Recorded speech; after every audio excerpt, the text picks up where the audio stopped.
Hello and a warm welcome back to the WenDirk Cast with just me, Jimbo. As always, we will be talking about, I know it's a teary one. As always, we will be discussing the Let's Alpha updates, transfers, developments, and so much more that has gone on over the last week or so. One important note before we kick off this episode, and as we always like to say, none of what we chat about is financial advice. Do your own scouting or hire a director of Metaverse Football. So, episode 106.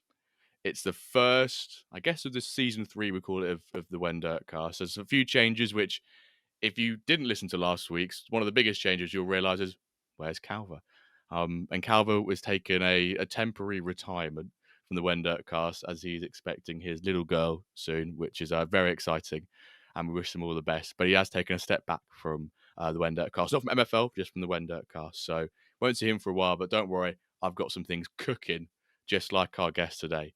And in this manager spotlight, who I've got with us today, MFL isn't just about the matches. It's about the stories we tell around them. And our guest today has been capturing those stories in a really unique way with his MFL documentary, MFL Doc.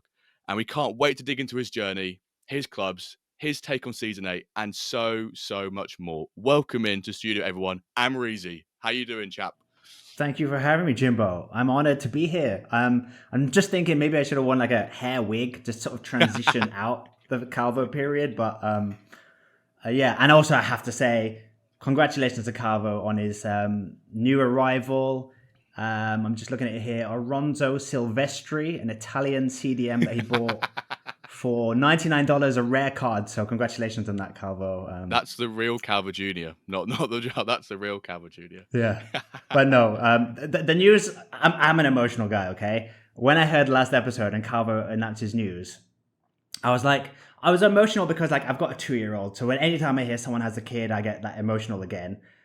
Second, it's like it was a bit sad and bittersweet. You guys ending that little partnership in a way, but then the last thing that made me emotional was I think it's an amazing time to like look back at what you guys have achieved and like just be like, it's been amazing what you've created. It's got this far, and it's like sad that it's changing slightly, but Calver's not going away forever. He can always come back, and I just think it's an amazing time to like congratulate him, but also congratulate you guys just for getting this far. Because when you do a show, you don't ever pause to look at what you've done, but this is a time because you're having to make a change now. Yeah. It's just the perfect time to be like, the WenDirkCast, what a great thing you've created. What a pillar of the MFL community. It's wonderful. And good luck with how it goes forward, mate.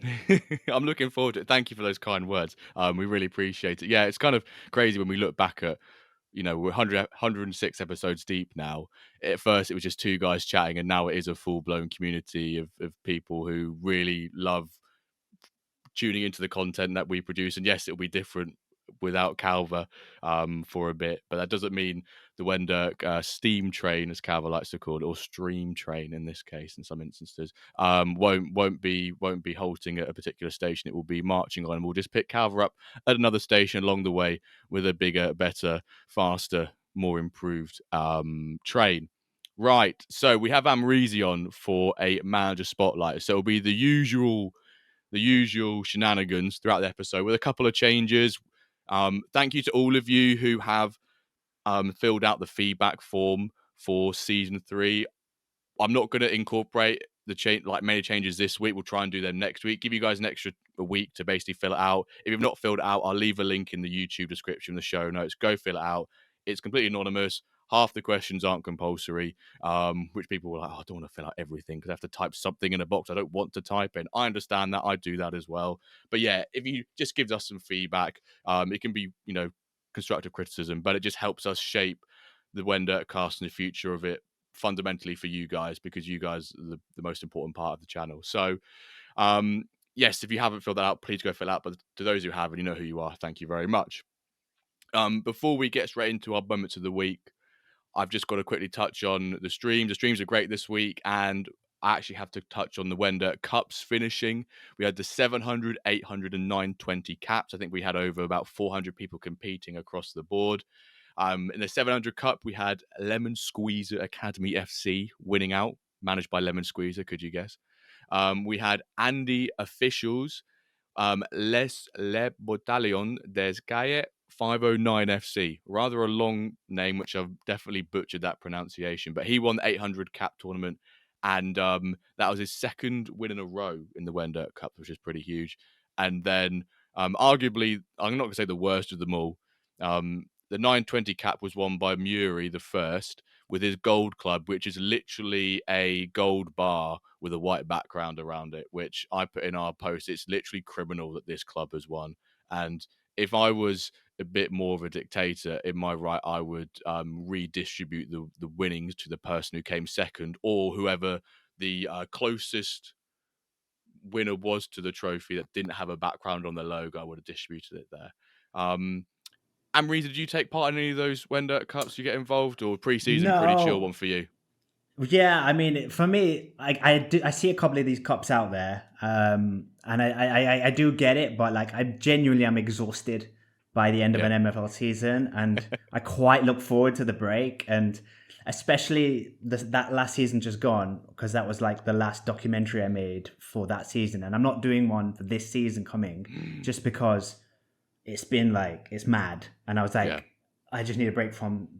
It's not just the game; it's also like the content you're creating, and like kind of to take a breather. And also, I don't get my business done quite in time, so it usually goes to like to a day or two before the season starts, and I kind of just don't want to play with the teams that aren't fully fleshed out. And so no, but I think I will maybe next year, because of the next season there's no documentary. I won't be burnt out, so I might have a bit more energy. We'll tempt So, you. And if you're not in there, I'll do what MFL do if you don't register, and I'll just ping you a DM and be like, by the way, Amreezy, like we're gonna drop this next tomorrow. yeah. We're gonna drop the WenDirk Cups. I think you should really get in there. Mm-hmm. So we're gonna now jump into our usual weekly updates. Usually it's me going first because Calvin's going, "Oh, Jimbo, how's your week been?" So I actually get to do the honours this time and go, "Amreezy, we've started season 8 now. Have you got a particular moment of the week, or really more broadly, how has the first couple of match days been going for you in season 8?" So it's at the highest I've ever been. I'm in Ice Division with my main team. My first 3 seasons playing MFL, I've been in Spark every division.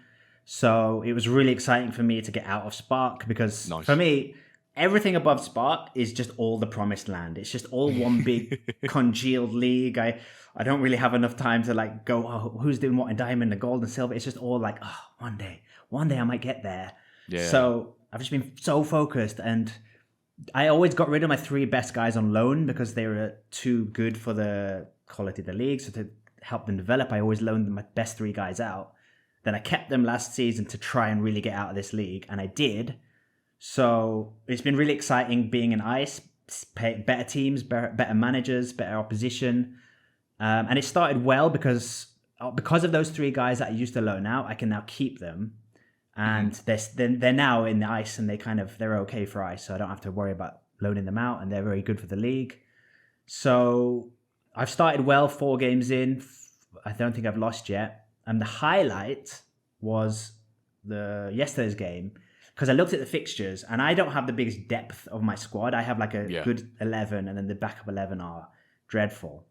So because I play on a bit of a budget, I try to be careful. I try to not keep spending and putting money into the game, and not that I think that's a bad thing. For me, that's the enjoyment, is like maxing out my resources. And like I bought my club packs twice, and that's all I've ever invested in the game, like money wise. And then I like trying to be resourceful, trying to use MFL earnings. Yeah, we like that. Yeah. Just because I think you can play it for free. It's not for free because you've bought the clubs, but you can then play it for free. And I like that challenge. And also, I think if I was to buy more cards and buy more packs, I think I'd need to spend a lot, because I think if I just bought a few, it wouldn't be like enough to be ambitious. So I think I like to go the other way. I really like what Josh Excels does with his kind of free team, like with loans and that sort of vibe. I do that, but maybe on a bit of a budget. So because of all of that, I'm not necessarily going, I need to get promoted from Ice this year. I need to get out of Ice. So going all the way back to my highlight of the week. It was yesterday. I rested a full team. It was one of those times when you think, oh, he's too good, this team. I need to focus on bigger battles. He's might win the league or come second, so I'm going to rest everyone. And then we won with a fully rested team, 11 different players that I kind of was just...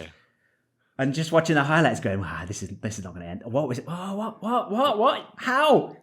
You're all heroes. We've got squad depth. Yep. Winning a game where you've rotated and mentally before the game's even kicked off, you've gone, I don't really fancy our chances. If we lose, we lose. That's what I've expected in my head. And then you actually go and not draw, you go and win. You're like, hello. It's better than 2 regular wins. Yeah, is this an Unai Emery masterclass? Like, am I just the best manager in the whole of the pyramid? And then you go get humbled with your full lineup against a team who's bottom who have rotated and you lose 1-0. And then you get quite quickly humbled and brought back down to earth again. But that won't happen to you because you have those guys fully rested and you will just smash the rest of the season. Yeah, I like resting players this early on as well. It's just that it feels like a maverick move, because the cup's coming up and usually that's when I rest players. But now they're a bit fresher. Now they that first cup game. So I overthink freshness. I see people worrying about their players dropping past 90%. I try to keep them above 95%. I like. You're like Hoodwink. Hoodwink loves doing that as well. I've realised. Yeah. Shout out to my bestie Hoodwink. I love him. We love Hoodwink.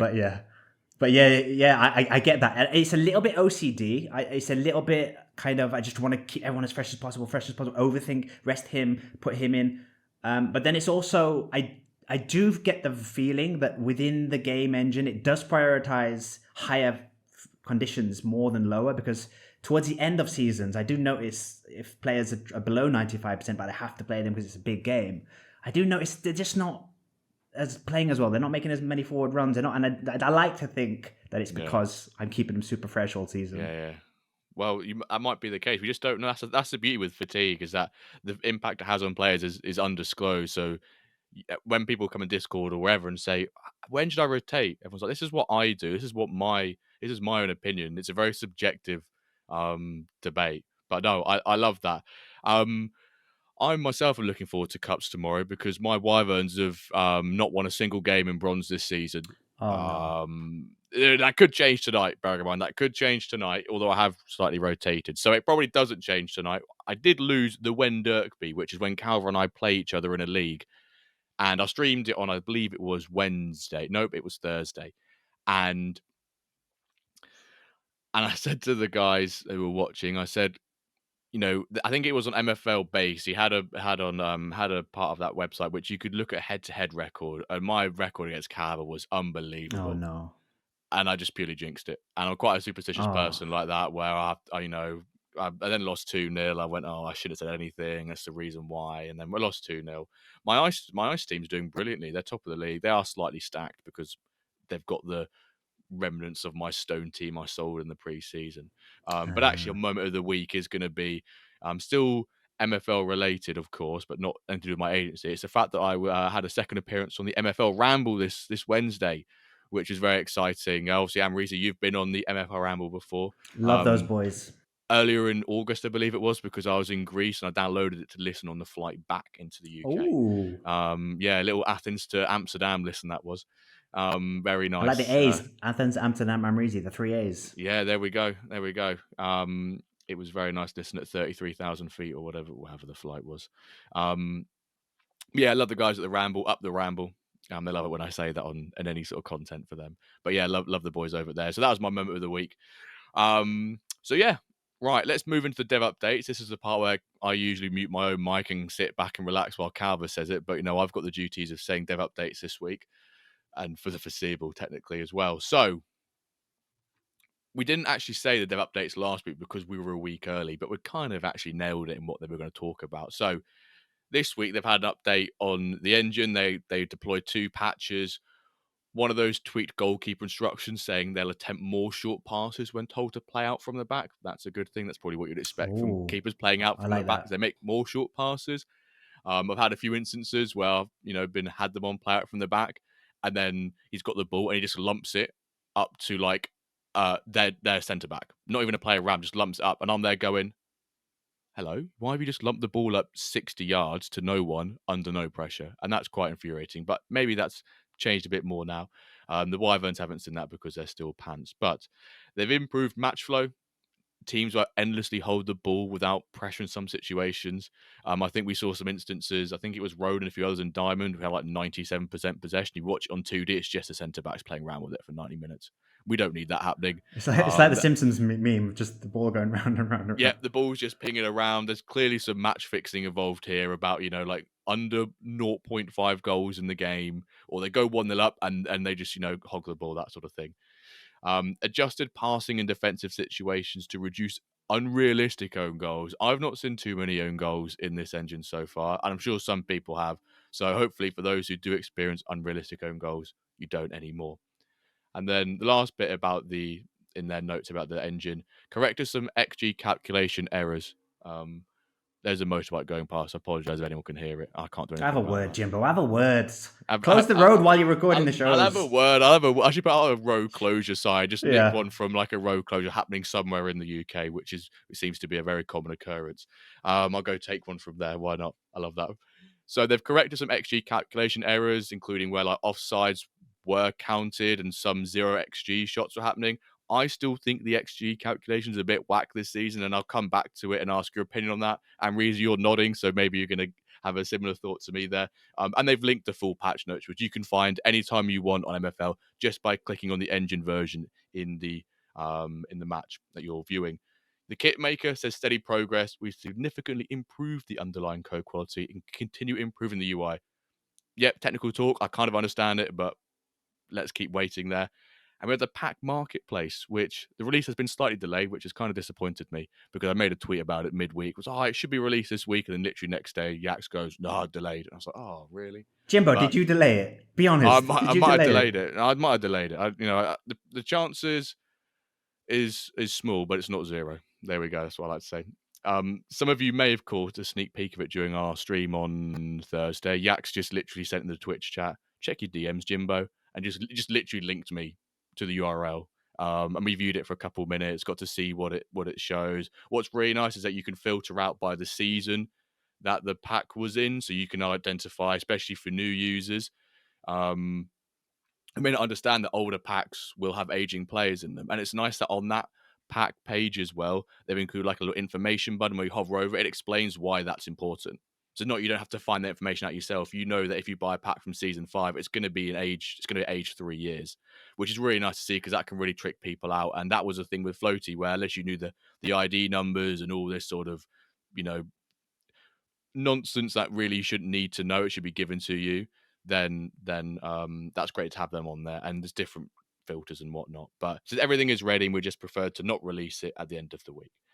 And the last one, following multiple feedback of bad behaviors when sending custom rejection notes for marketplace offers, we have now switched to a set of limited preset replies. I think this all kicked off on, I think it was Thursday or Friday in the general Discord, which is great to see. Well, hang on, let me start that again. It's really unfortunate that we've seen some bad behaviors being used with the custom text box. It is frankly really disappointing. I expect a lot better of the community. And I'd like to think that when you send something on one of those, you realize another person on the other side of that. It's not like, it's a bot or an AI chat bot you're talking to or trying to negotiate deals with. That's another person on there. And even if you don't necessarily agree with it, you don't need to say bad things to them, etc. But as a result of that, they've then brought that back, and we now have a limited set of replies. So, Amreezy, let's come back to that engine, and I want to get your take on that XG calculation bit because I said I would. You were nodding there when I said that I think that it's a bit whack. It's calculated. Is that something you've also seen from the few matches you've had so far? Yeah, and in both ways, not just like one in like it's not high enough or it's too high. I've won games and then seen the XG and gone, it didn't feel like it was that high. And I've also lost, or I've won games and it's been lower than I expected, and I've gone no, but there's that chance that they were in the highlights. That XG, it feels low, but like I get it. I think it'll just take time to iron it out. Yeah. I'm patient. I'm not. I wasn't angry about it, but I have noticed sometimes it's too high, sometimes it's too low. So I expect that to kind of feel more right later on. Yeah, definitely. I think XG is a really difficult, concept for many people to wrap their head around because it's a very ambiguous, you know, model behind it. There's multiple models that sum up XG, and I guess MFL is using one or a combination of them. And sometimes I think should XG just be removed from that stat list because it's such. I feel like it's just a nonsense stat, really. Yeah. You have to you have to understand the context around where that number came from and the situation it was in. But then again, some people like to use XG if they're doing testing to understand if I'm constantly generating high levels of XG, am I just creating the chances, but I'm not finishing them? But if you then Mm. remove that altogether, how do you get to understand sort of the level of chances you're creating? But I saw a few instances of when like there would be a back post header and it would go in and it was a contested header on goal and it would get like 0.7 xg. I'm like, so you're saying that's Hmm. the equivalent of basically a pen going in a little bit less? I'm like, I Yeah. don't quite agree with that. So it's very nuanced. I've got an idea of because I think some people don't care or need it, and I Yeah, think sometimes just shots on target and shots and possession is probably enough for most people probably to kind of enough. work out that was enough. I think the other thing they could do is maybe like big chances created, and then that could be a separate number, and then maybe even you could even see all of the big chances, so there's no dispute over. Mm, Wait, I had more big chances. It could just be like, no, these are the big chances. You can see them on the highlights, yeah. and but yeah, I get why, because it's like a lot of people talk about it in football everywhere. It's like a Oh XG is the yeah. new common language that everyone's using, and so I get why they want it in the game. Yeah, it's such a commonly used stat to like quantify a team or individual's performance. But I really like what you said there about the big chances. I would love to see big. I think big chances created is a stat within like the report of particular players for the Yeah, for the passing category. But it would be great to see like big chances created, big chances missed within that report. Because if you look on, say, I've used SofaScore. That's a sport app that I use on my phone. Um, Not sponsored, but please.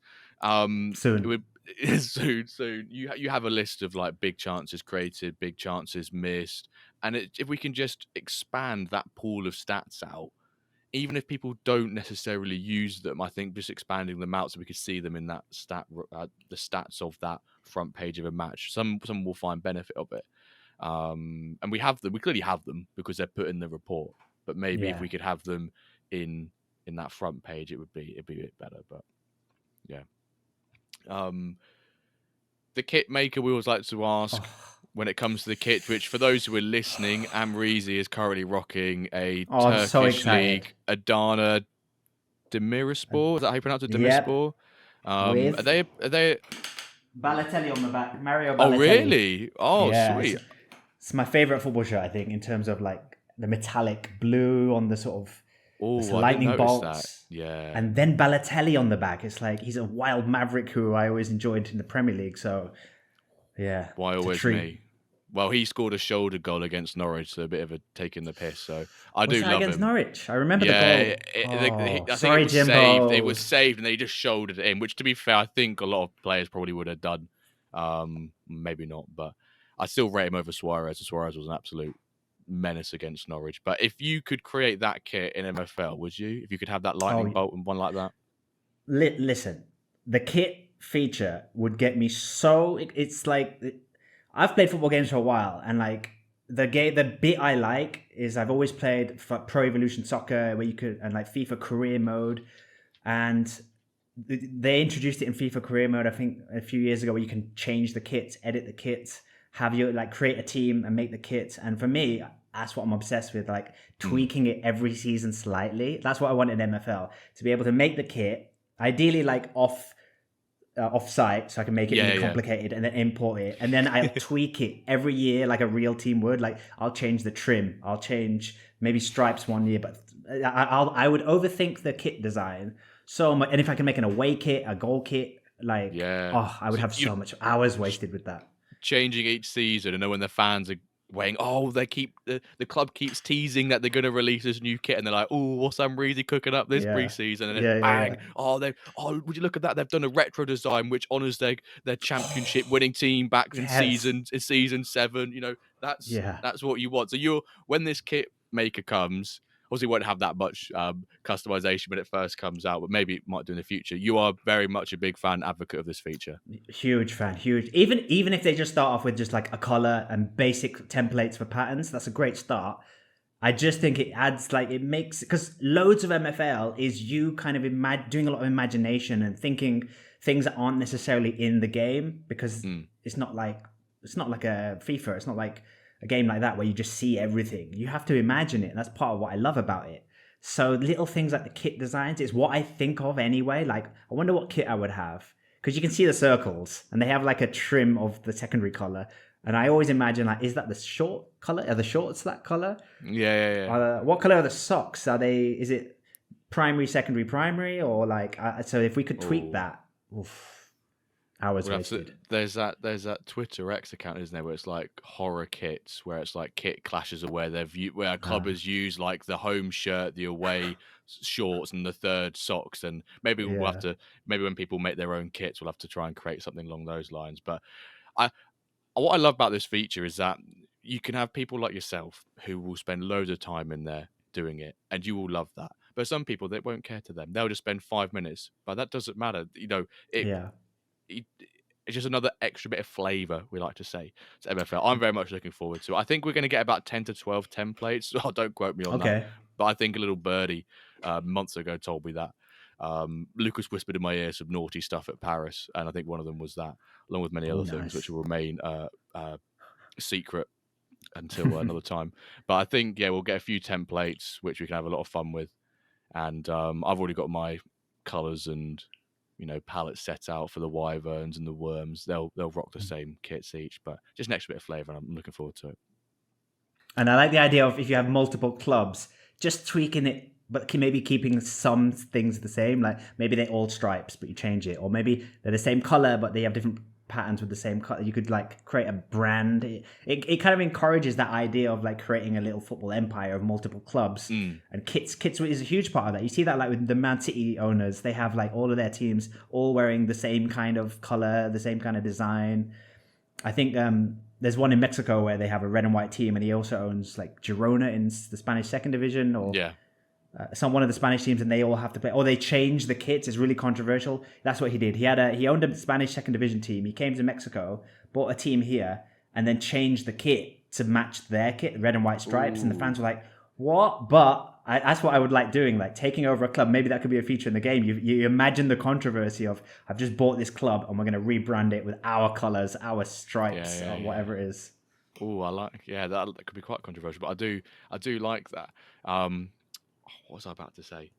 I was going to say, when we had the stadium, you could change the names, and you can tell who's not really caring about it, who doesn't really bother about it, because it still says Meta Stadium, right? Do you reckon when we say about kits, that kit's such a template kit, where someone's clearly not changed their kit in the kit making, but look at you got the bloody template kit, no time and effort put into there. They'll probably stick out like a sore thumb, I reckon. There'll be a correlation of they haven't removed the background of the logo, they haven't changed the stadium name, and they've kept the kit. They'll have done all three. Someone posted in the Discord yesterday, was like, look at this game, unbelievable win. A genius. I went, mate, you should have just forfeited straight away because of the fact you've got a background on. And he went, but the opposition had a background as well. I went, you both should have got 0 points, and everyone else should have been gifted 3 points each as a result of it. He's like, why is that? It's unacceptable. I was like, why is that? And I was like, it's just how it should be. And then Ryan posted, is this still a background then, Jimbo? And it was just a club with a yellow background. And I went, if you make the background white, yes, it's even worse. I said, it's got a background. I said to them, your favourite team, if you bought their kit, would you like their logo to have a big white box around it? Probably not.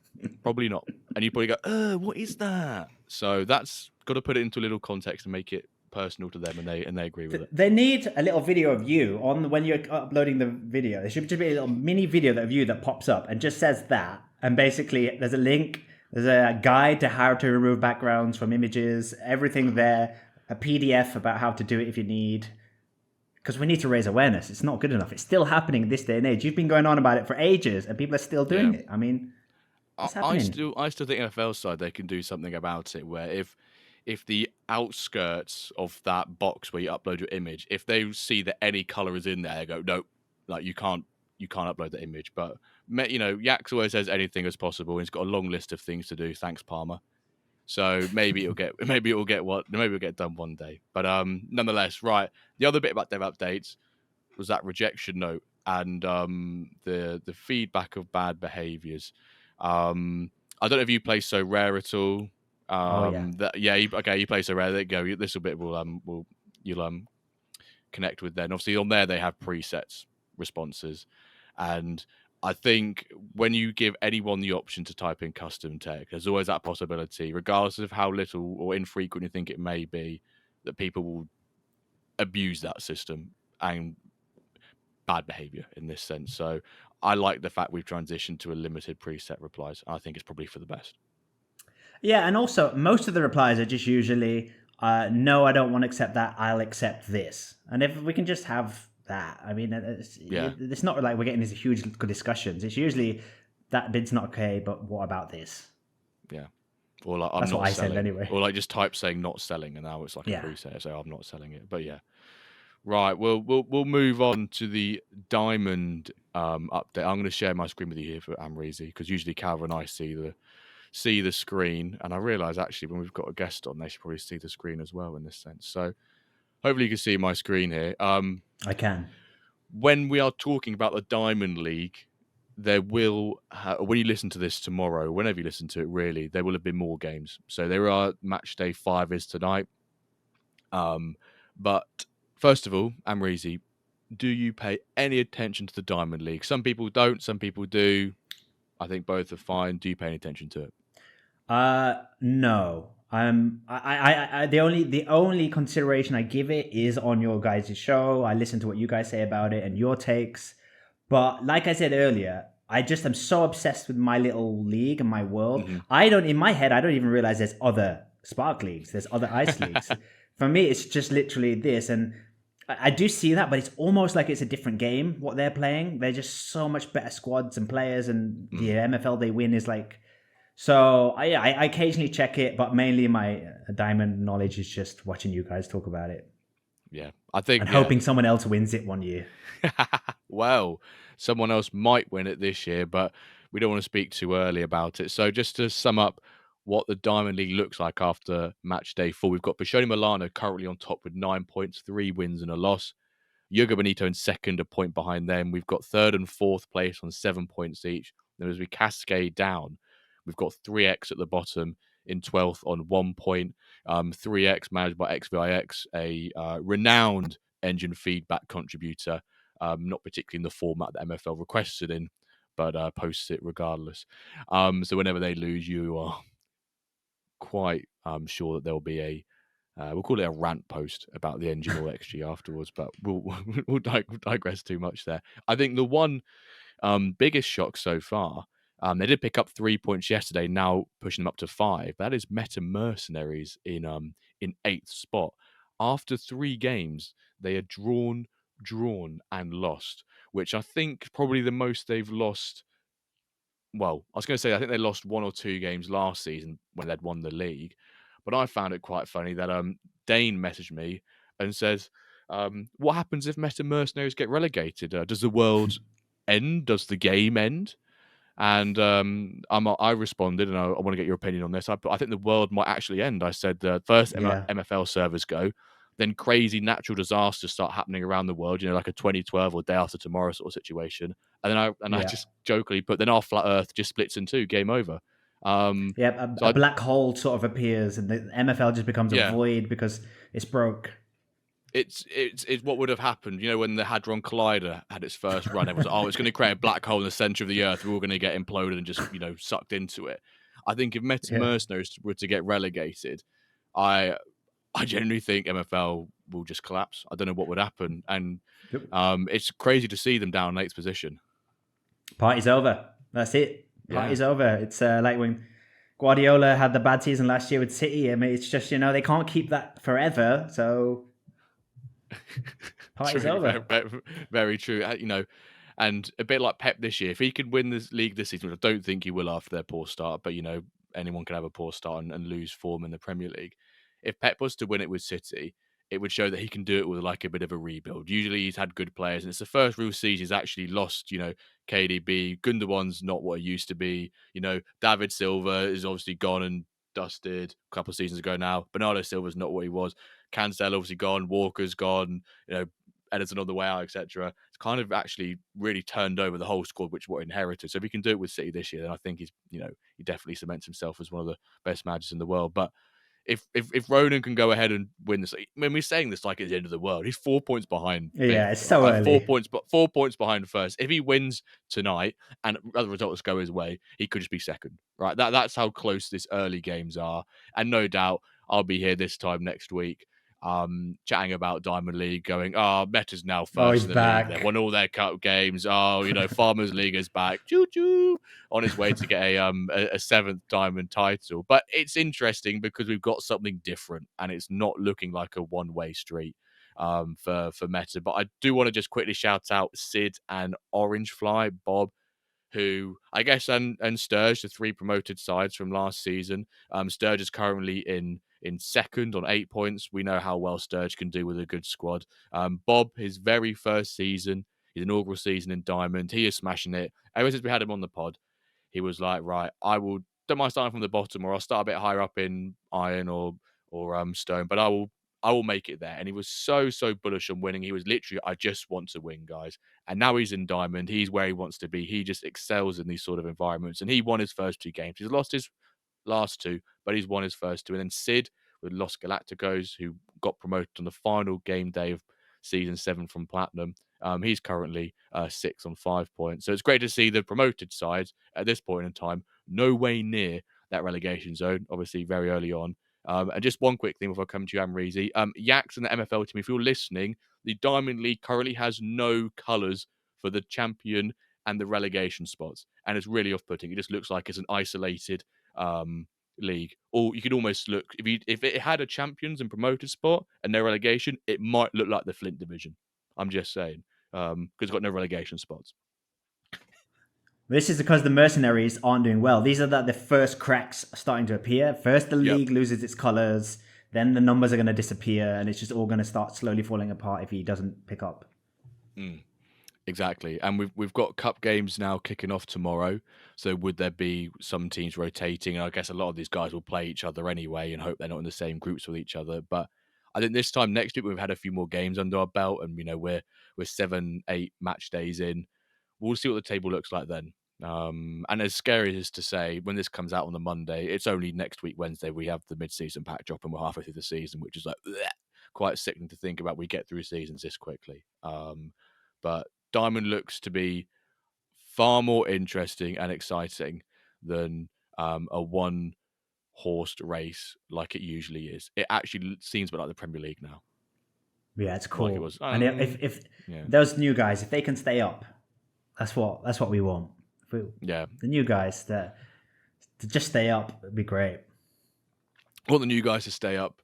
We don't want them just going up, coming straight back down because they've not got the facilities and the resources for it. But obviously in MFL, there's technically no parachute payments. You could argue that increased rewards from the Diamond Division when you get relegated is in a sense parachute payments, but you don't get that sort of payment across the 3-year span. Unless you win a lot of money some other ways, or you get a nice injection of money into your club, then you could argue that's parachute payments. But right, Diamond League will wrap it up and move on to the market moves. Calvary does an absolutely splendid job of literally trawling through all the sales spot, which quite frankly, with the busy time in my personal life, I've not got the time to do. So I'd kind of pick out a couple of moments that have happened in the market this week. So this moment in the week of the marketplace between NLR and the Snake. NLR thought that he was updating the price on his gold license. $450 update. Because, that updating the price process is quite easy now. Almost too easy. Actually, he was updating his Platinum Club price. So a Platinum Club got listed on the marketplace for $450. The snake slithering in without hesitation went, bye, I'll have that, thank you very much. NLR goes, heebie-jeebies, that was a mistake by me. I was supposed to change the price of my gold club. And Snake was in the stream on Wednesday. I think it was Wednesday or Thursday, and so was NLR. So Snake came in, was talking about it. Was like, I've got the club. I bought it rightfully. He's now owned up he's had a mistake. What do I do? And I was like, oh, this is like MFL etiquette, like the perfect scenario. And I was like, if I was you, mate, I'd just say, if I can have the fee back for what I lose value-wise for you purchasing off MFL takes, I will give it back to you. Or that's what I said I would do anyway.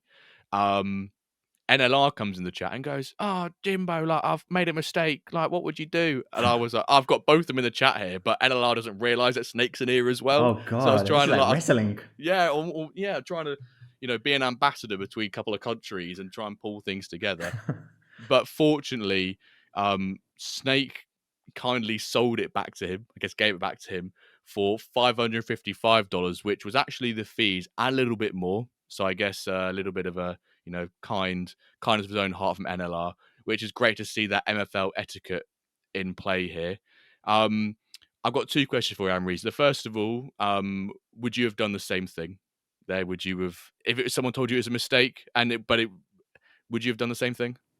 Yeah, massively. I like, as you were saying that, I was thinking a little, giving them back for a little bit more. It seems like the fair thing because they're still getting something from it. They made a little bit, but not to get too spiritual and not to get too life advicey here. But I am a firm believer with all things and including money that like kind of what comes around goes around. And money is like anything. It's like energy. It's like if you are really tight with it, if you're really mean with it, it will come back. So I would treat it like that. I would see like it's a mistake. It's a fair thing to do.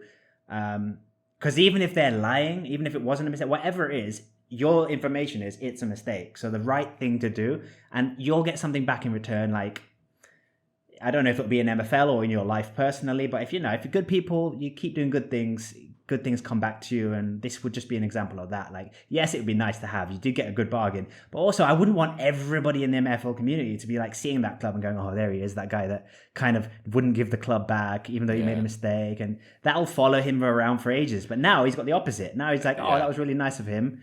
People might want to do more deals with him, do better loans with him. So I think it worked out the correct way. Yeah, I don't think it's worth it for a reputational hit, in my opinion. Anyway, that's why I think you just give it back. And then my second question was going to be: have you ever had this sort of scenario for yourself where you've put a player up or listed someone, or had someone try and send like a rogue offer on float, you've accepted it accidentally and made a mistake in that sense?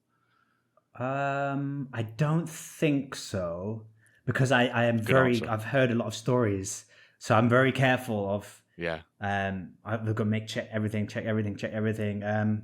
The worst I've had has happened this season, where I loaned a player and I put it in the wrong team and it was auto accepted. I wanted it just in my reserve team. Oh yeah, they're horrible, them ones. Yeah. And I think it was Ronin had some guy. It was 5% if you don't play them 15 games.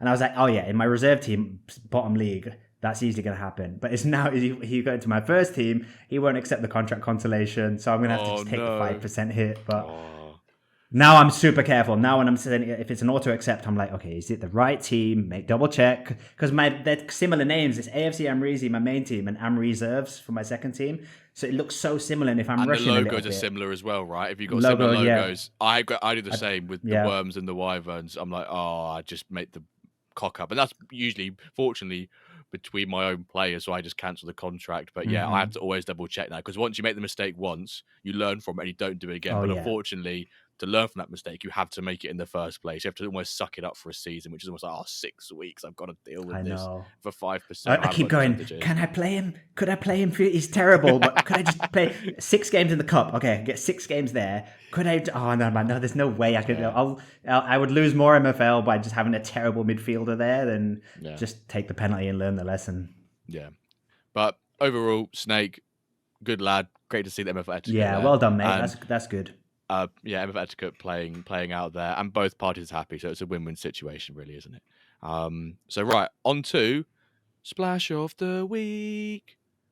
This week's Splash of the Week. Oh, there you go. Everyone cracks a cheeky little smile when they when they it's the best bit of the show, Jimbo. It's honestly the best bit of the show. I have some people who just say, I just love that bit, like just here for the Splash of the Week, which all for it. So this week's Splash of the Week is not a player being sold by Joe B this week or a club. Ooh, because I think he's out of sales now, so it just cannot be him. It is between, what am I saying between for? This week's Splash of the Week is Arlindo Turto, 97 overall, sold for $1,450. When you think of it on the face value, you go, that's a really good price. But when you actually, I'll dive into a little bit more. There's a little bit extra, something else coming the other way. So this was between B sellers and Scrub. Scrub bought Turto for $1,450. $1,450. Don't know why I've said it like that. $1,450, which is a nice healthy amount. He is the best centre forward in the game. He's 27. He's got 90. He's 97 overall. He's got 99 shooting, 99 dribbling. Those two stats are just unreal. But centre forward is an awkward position to try and, you are shoehorned into particular formations with it. It does have striker as his secondary position, but he has quite a low physical. So I think it maybe drops him down like a couple, if that. But that was sold by B sellers from the BFC DAO to Scrub, and then coming B sellers' way is a 31-year-old striker, 90 overall, Edvaldo Modesto, who's got 94 pace, 94 shooting, 87 dribbling, 88 physical. But that was literally like 2 cents. So it was, here's $1,450 for Turto, okay, which sellers is going to get, and he's going to get a 90 rated player in return as well, which I think is actually a pretty healthy deal. I don't think that 31-year-old has a retirement symbol, so you've at least got 4 seasons out of him. definitely a good deal.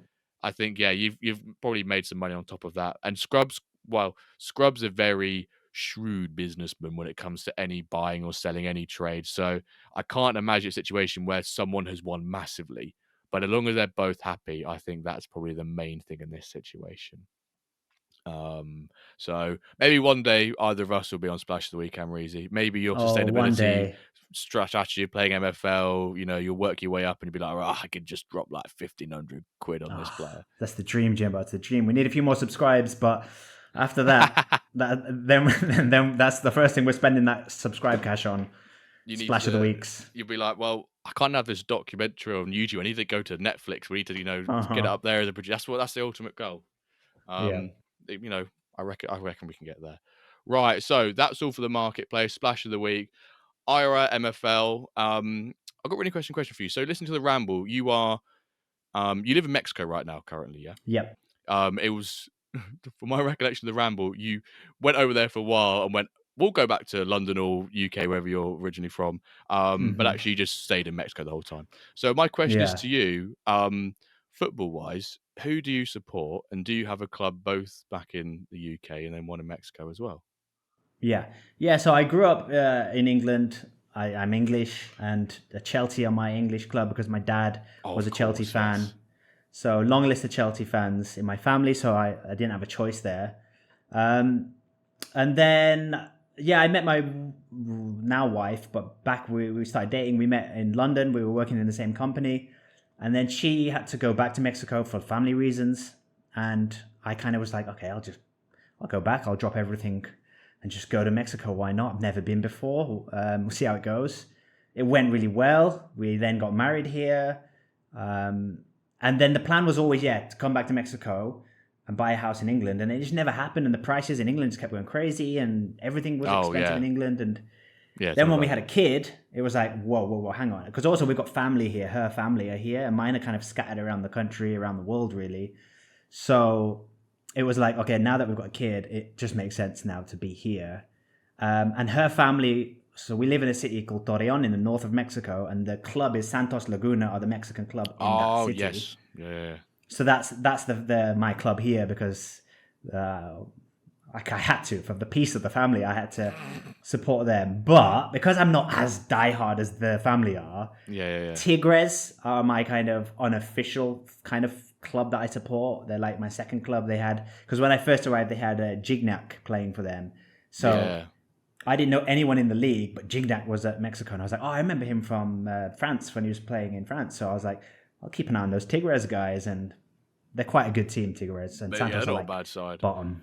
How old is he now? Is it Pierre Andre Gignac is his name? Yeah, something like that. He must be getting on now. 40. He's either 40 or 41, I feel like.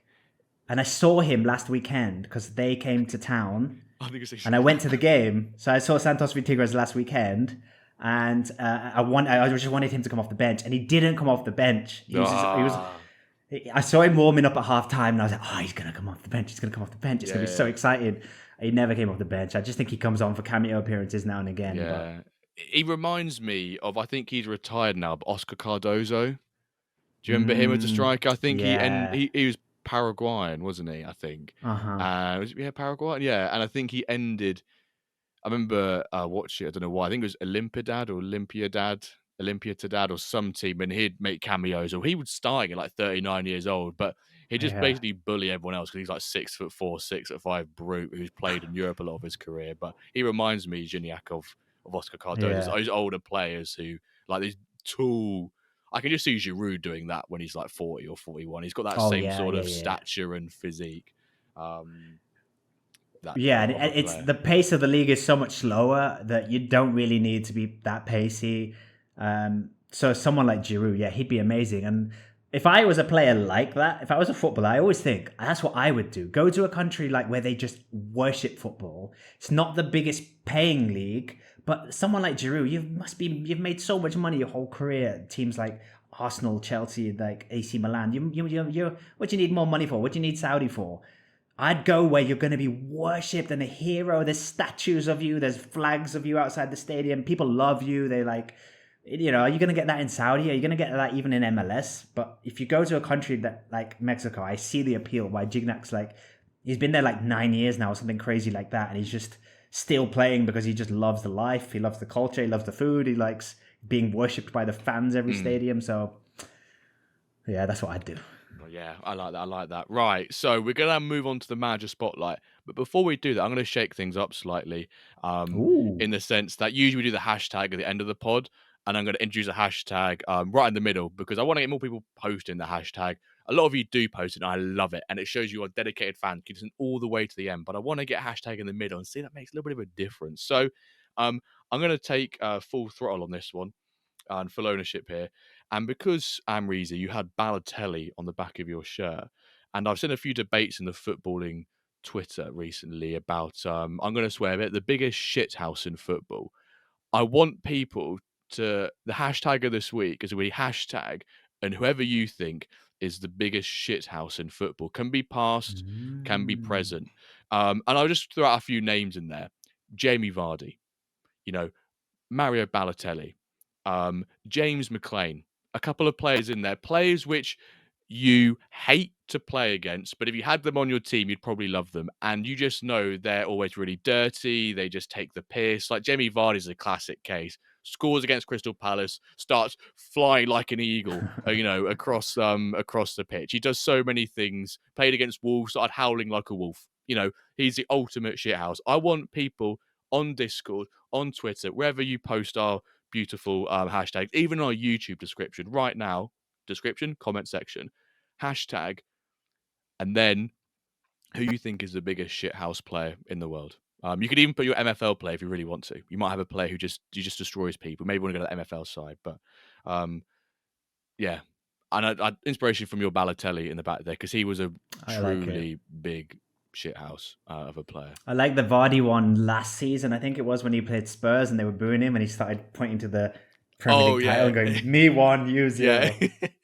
And there's one of I can't remember who played it. Was it Theo Walcott against Spurs where he's getting stretchered off and it's 2-0 and all the Spurs fans are giving him big ones and he's just And he's like, it's doing that. 2-0. It's 2-0. Yeah, Like, I just love seeing things like that. Some of them are quite yeah, harmless, like those situations, but some people, like James McLean, he is hated wherever he plays and wherever he goes. And Norwich play Wrexham in 2 weeks' time, so no doubt we'll be giving them big grief. And it probably is the sort of players, if you give them grief and they score against you, you're like, oh no, here it comes. Here comes the shush. Here comes the yeah. cup of the year. And you just A, want to absolutely lose your head. yeah, a proper shithead gets better when you boo them. I think that's like the definition.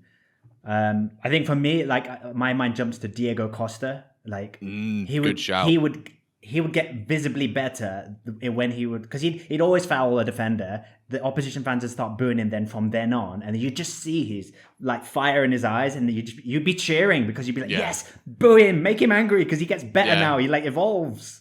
Yeah, there's like an 80% chance he just gets like a 10 out of 10 performance. There's also 20% chance he just gets sent Yeah, off. there There is were a that few little of bit of those. risk involved, a little bit of risk. But let us know, hashtag of the week, who you think the biggest shithouse player is in football past or present history. So, right, Amreezy, we're going to pop that spotlight on you. We want to get to know you a bit more as a manager, let the community know all about you. And where we're better place to start, or no better place to start than the beginning. So, what is your MFL story? How did you first come across MFL, basically? Um, let's go back to the beginning, Jimbo. Let's go back Oh, to we're going way back. childhood. It's not where I discovered MFL, obviously, but I think it's what got in my head, and that was playing what used to be Football Manager. The first version of Football Manager was Championship Manager, hmm and I played the last two versions of Championship Manager before it came Football Manager. And I remember spending hours, and then the Championship Manager, and I think maybe even the early first ever Football Manager, didn't have the pitch, didn't have the graphics. It was just the text commentary. So imagine Yeah. playing MFL just with the text. That's what these managing games were like when I was first getting hooked on football games. But because you couldn't see anything, you had to imagine everything. And I think there's a certain type of creative person, or a person that is very imaginative. It hooks that type of kid. It hooks that type of person. And it hooked me, and I imagined everything I was seeing in the world around those text commentaries.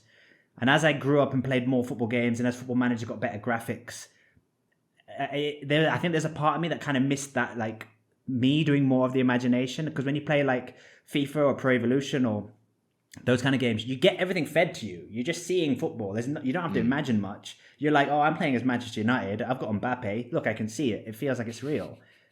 But these football games, so I think since then I've always held on this idea of like that's what I loved, and I've never seen it. And as games got better and more advanced, if anything, I got further away from that. And then I kind of got more responsibilities in life and had less time to play these games. So I saw MFL because I was creating content. I've been creating content here and there for years now, but only in the last kind of year it's got serious on my YouTube channel. Yeah. And it was I was doing so rare stuff, and I was seeing so rare managers talking about MFL. And I was like kind of going, at first I was like unsure, so I didn't join the first few seasons because I was a bit like, I'm still new to Sorare. It's taking up a lot of my time. I don't know if I've got time for that. But I think I just saw one video. It might have been Quinny. I don't know who it was. But they described it in a way that just took me immediately back to that kid playing Championship Manager, where they just were saying like, oh, I bought this guy for this much. I've played him a few seasons. He's developed, and now I'm going to sell him for this much. And I was like, oh, whoa. Okay, let me now look into this. And so that's what got me hooked is that and it was trying the game and like seeing the platform, and then I just immediately watched a few other YouTube videos, watched people playing the game, saw how it looked, saw the style of the game, and I was really drawn to the fact that it was one game a day, and like I didn't have to play like hours like Football Manager takes up. I didn't have to do that, and you don't have to even be there live. I really like that about you can just watch the highlights, and you don't subs aren't important. So for me, I was like, this is perfect for me where I am in my life right now, where I don't have that much time, but I want to just dip my toe in that kind of imagining a football world. Yeah. So And I was MFL hooked. was taking you back on that sort of once that nostalgic feel, and reminding Yeah, you of the big great time. memories you had when you were younger. And I think, yeah, when it opened you up to that, you're like, oh no, I've got to give this a try. I got to figure out. Yeah. And based on those reasons, there, you've stuck around. What season was it you joined? Can you remember? Season four. Season 4. So Yeah. I guess they hate us saying this, but pre-Laird Boom, and pre-Net Boom. Wait, Um, no. oh, Season 5. It Season was the 5. lead boom. It was It the Laird was. Boom. It wasn't. It was a little bit before. It wasn't because of the lead boom. It was like I was trying to get in at the end of season 4, but it was season 5 was my first season, Yeah. so it had started ramping up. Everyone had started talking about it. If you're part of a boom, are you categorized as a boomer? Not the I'd Wellesley like to be like a boomer, that Jimbo. generation say. Not the way that, but would you call you if you're part of a boom? Are you a boomer? Yeah. Not in terms of say like you're an OAP, but are you a Maybe boomer? in terms of prices, I am. In terms of player prices, I'm a boomer. Well, that's a really lovely, probably a very unique story. We've had many people who have said about championship manager and all that sort of piece, but then like connecting with it further along the line, it wasn't, you saw it in the here and now. It's always been a bit of a wait for it. So you said since season 5, when you were on the MFL Ramble, you were in season 7. And one of your Yeah. aspirations was to get promoted into Ice, which you were successful. You came first. I think your AFC Amreezy got like 16 wins, a few other bits. Season 8, you talked a little bit about it right at the start. We mentioned the moment of the week, but you've got the 2 clubs, AFC Amreezy and your Am Reserves, which I think is a great little The play name on came words first. there. Yeah. And then I had to buy a club. I was like, I've just thought of the best name ever for my reserve team. I'm going to have to buy another club. Yeah, that's usually the way it is. You go, I've just got to get another club. It's an easy trap to fall into. It'll be more later on if you have the reserves coming up. But your expectation for season 8, you've spoken about how the performances have gone so far. What's your expectation for season 8 between both your clubs? So location wise, so when I first bought my club, I bought a German club in a city that I went to in a school exchange. My school, we went to Bochum in Germany. Yeah. And so I bought a Bochum license just because I wasn't thinking like long term. I wasn't thinking like an empire. So this is the first year. That was a reserve team last year, but I sold that license. They were a Spark team. And now I've got 2 in Mexico. So I've got my AFC Amreezy team are in a city called Morelia in Mexico, but my bottom team, the Am Reserves, are in Mexico City. And that's one I want to be the highest one eventually. Yeah. So I need to take it a bit seriously. I need to like get that team up. And then when they're in the same league as the other one, then we switch the branding and we put that as the AFC Amreezy in Mexico City. That's the kind of plan. How would the fans think about that? I'm telling them early on, Jimbo. I'm telling them early on. Listen, we're all connected. That's your parent club, okay? Some of you played there last year. Some of you, it's a very it's a bit Chelsea Strasbourg style. It's very deals being made between lots of swapping around. And I think when they see the size of the stadium that we can build in Mexico City compared to what we can make in our smaller Mexico City. So my aim is to have like a few, and they're all going to be based in Mexico like now. But for now, there's just the 2. And yeah, like I need to get the other one promoted slowly. So that's going to be fun.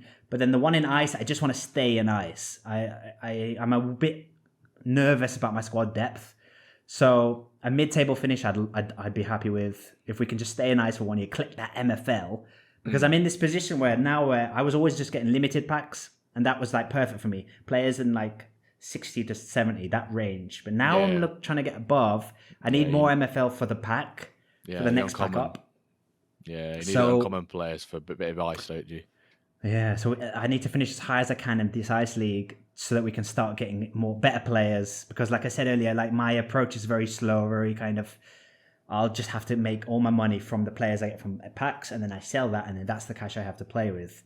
So every season I transfer list everyone a little bit over what they're worth. If anyone takes them, I'm like, cool, now I can invest that in someone I actually need. And that's how I play. So my aim is just to stay Division 8, try and get promoted from the bottom division. And in my Ice one, I mean, obviously I'd love to get promoted again, but if I'm being realistic, I'd take a top half finish.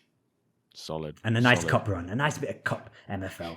Yeah, so that was going to be my next point, was because when re-listening to your parents on the MFL Ramble on my way back home today, I quote you saying, I'm going to go for it in the cup in season 8. Is that still the plan, or does it totally depend on how tomorrow goes? Yeah, because I've started so well, I haven't lost. So now I'm thinking, well, maybe, because my opinion is always, I can only prioritize one, and I have to choose. But I don't think you have to choose by the first 2 cup games. I think I can put a B team out for the first cup game, maybe the second, and then assess the league for this first cup by cup through game 3.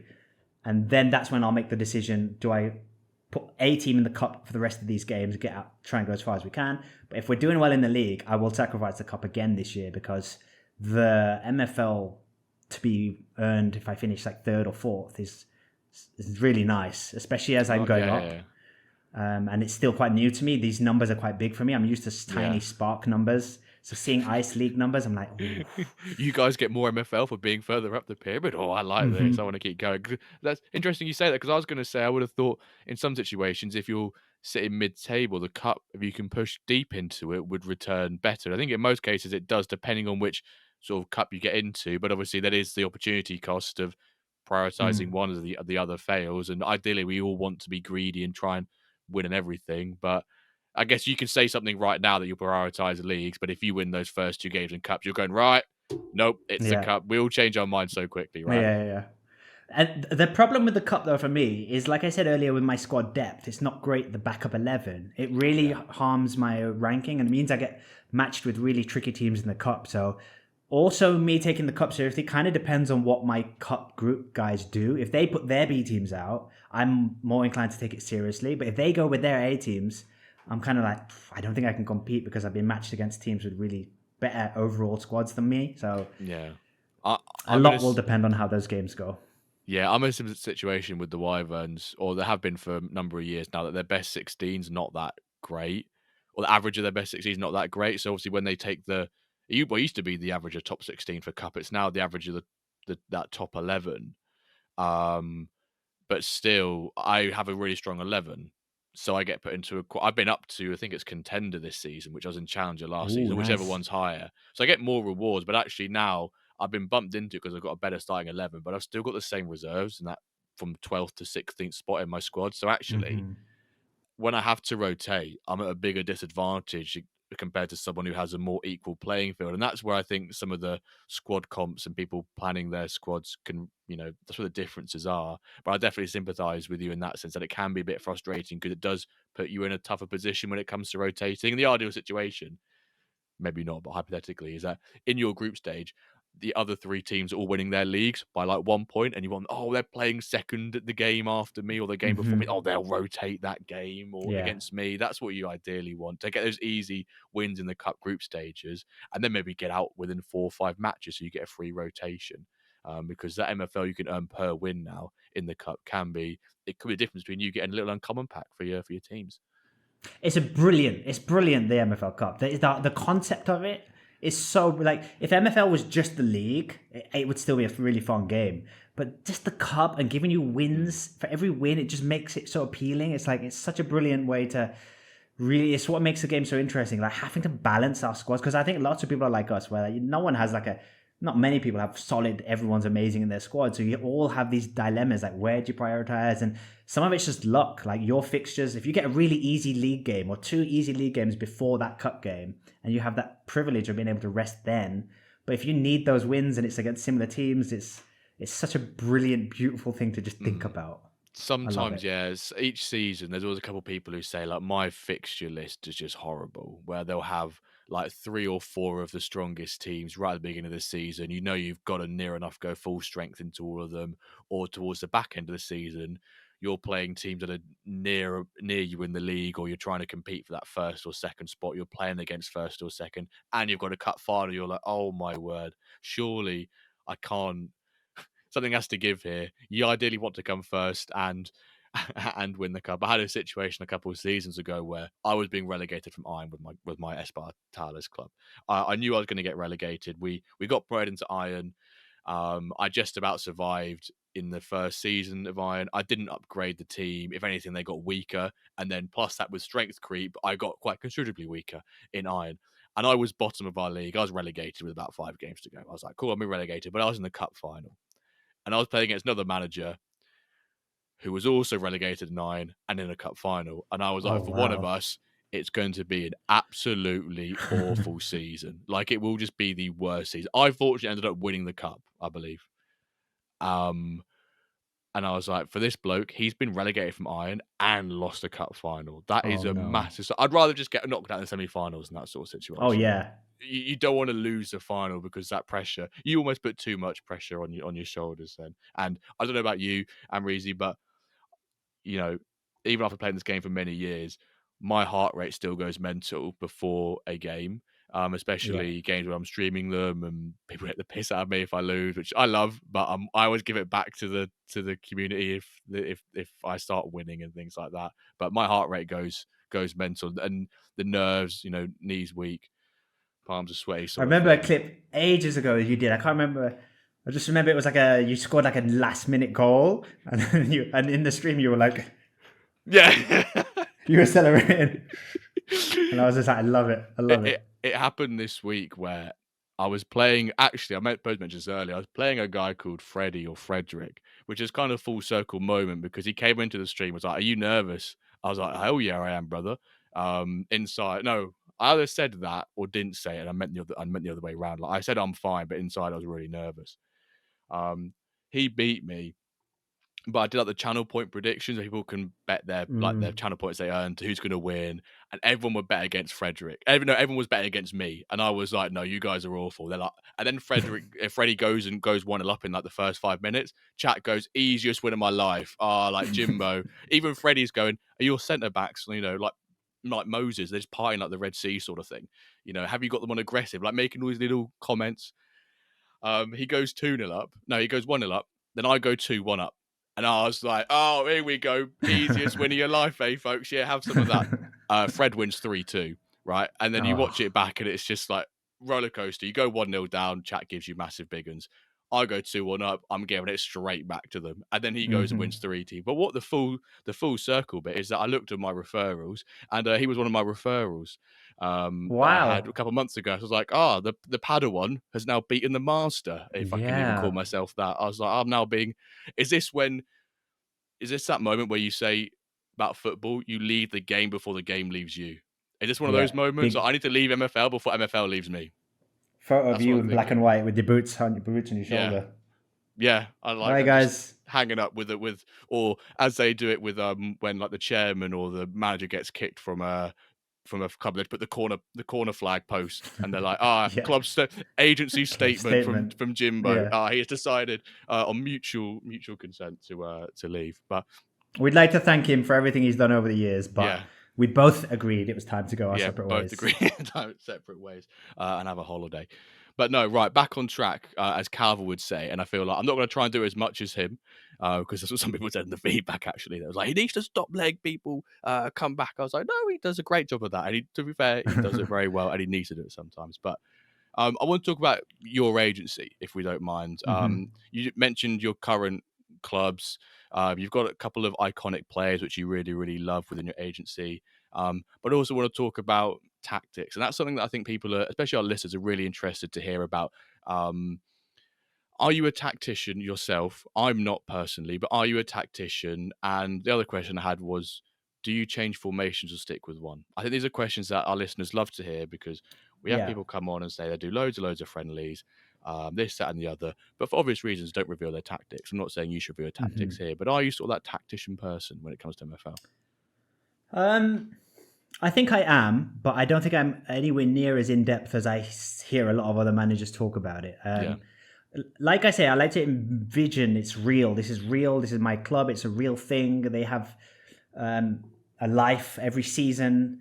And I like to, like I said, also if you play on a bit of a budget, I don't think I can go out and chop and change that often. So I play with like one striker and two wingers. If I was to get rid of the wingers, then what am I going to do with these wingers? And I have to go and buy more positions. So I think for me, I got 4-3-3 attack, and then I only tweak it to 4-3-3 defend. I don't go into many more formations, partly because that's like the formation that I like watching, but also it's kind of like my best players were like a cam, a right winger, and a striker. They were my top three players. Yeah. So I built a team around them so that we can make, and the only real formations that were working were 4-3-3 attack, and yeah, basically that. So I needed a winger and I needed a cam, and there's not enough. I really wanted a formation where there's two CDMs and one cam, but they don't have that. So I had to change my formation for that as well.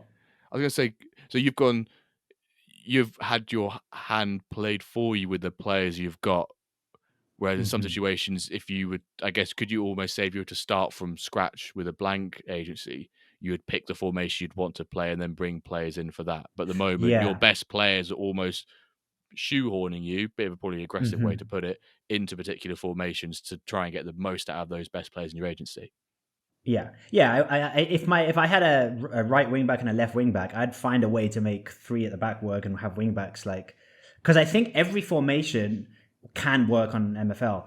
I think it's more important the players that are suitable for those formations, and that's when I like to think a lot about the type of player. So if I play 4-3-3 attack, I make sure every single player fits. Like if I have a right back, I think, okay, a right back in that formation, they need to kind of get forward, but you've got a winger there kind of ahead of them. So they don't need to be super attacking all the time. I kind of want them to be a bit responsible.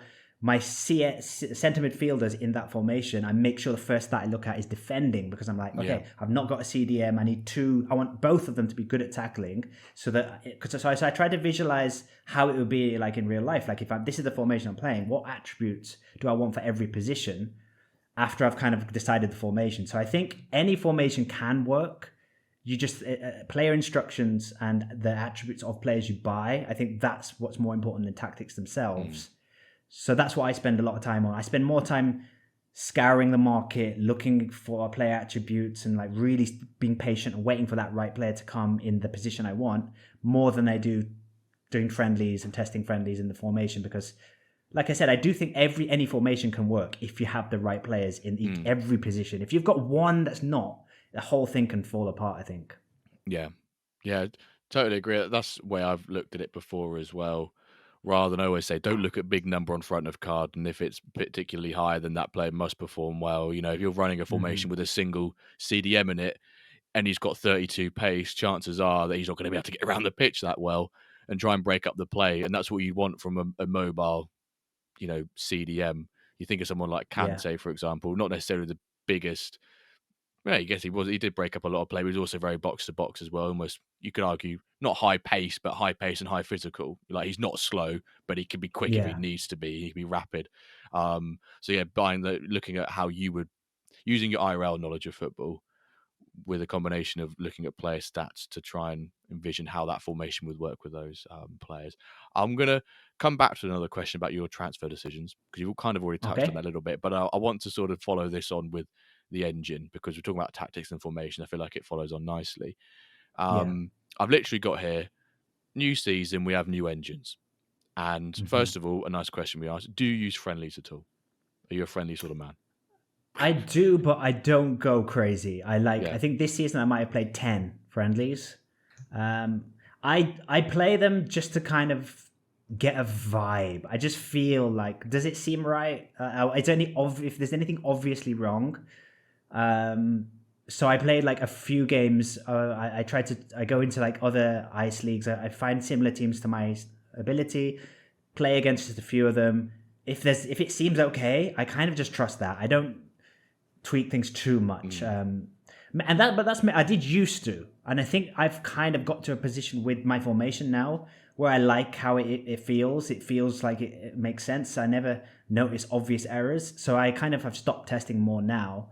It's almost just testing every season. Has the engine changed and will it affect massively anything? And if it doesn't, I just go, okay, we don't need to test this too much. Let's just roll out Mm. the same formation again.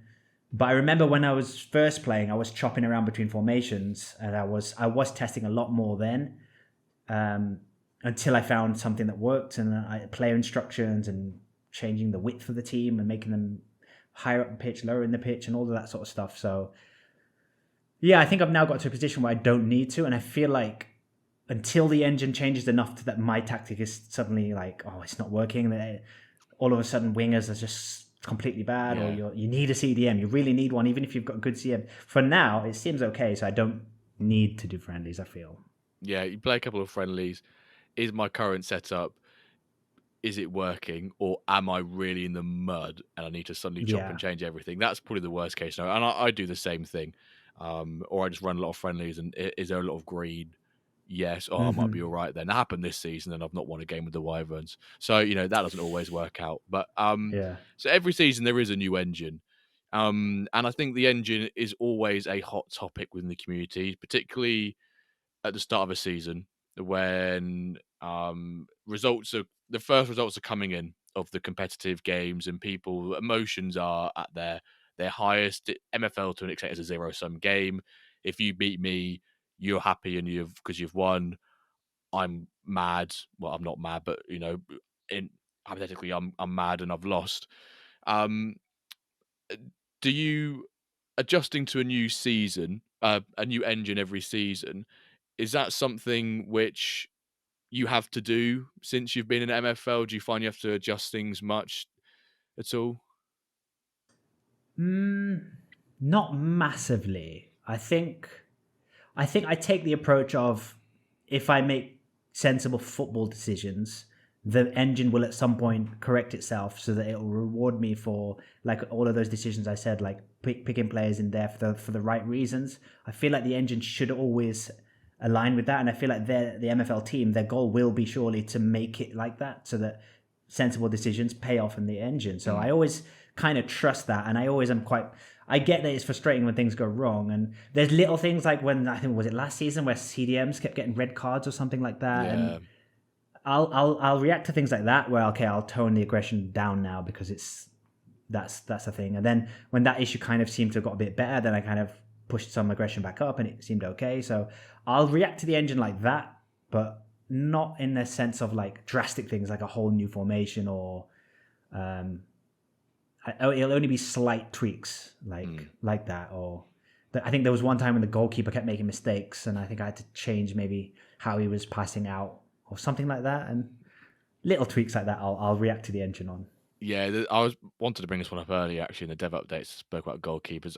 I was surprised they didn't include something in one of the patches about just goalkeepers' behaviour, more about their positioning, because I've seen quite a few instances from watching many games across many different divisions and levels in the pyramid from the streams that a ball gets played over the top, and it's one of those where you expect the keeper to run out for it and just either clear or Mm-hmm. claim, and the keeper sort of like runs to it, although then he runs back. He's doing the hokey cokey, trying to figure out like, should I Yeah. stay or should I go? And then ends up just backing up, and then the striker's 1-on-1, pushes it round him, scores into a near enough an empty net, and you're just like, oh, come on now.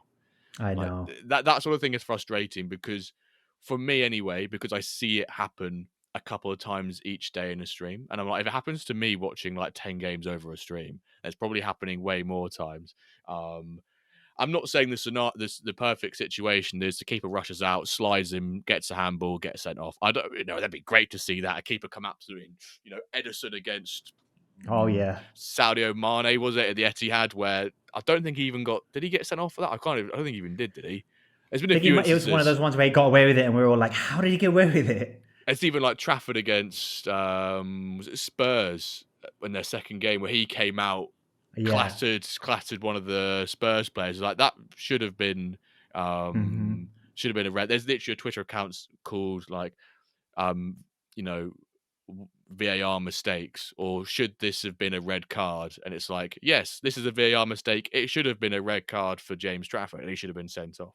I'm not saying that's the perfect scenario and the outcome for these goalkeepers, but there's a few things like positioning like that, which I personally can get a bit frustrated by. And I think I do sympathise with a lot of people where there are changes to the engine each season, where some people that actually have to adjust their setups. And if you don't do much preseason friendlies, which you can do loads of preseason friendlies, still have an awful time at the beginning of the season, and vice versa. It's the other way. And then obviously there's variance involved. I could be getting really unlucky in my games, and it could balance itself out.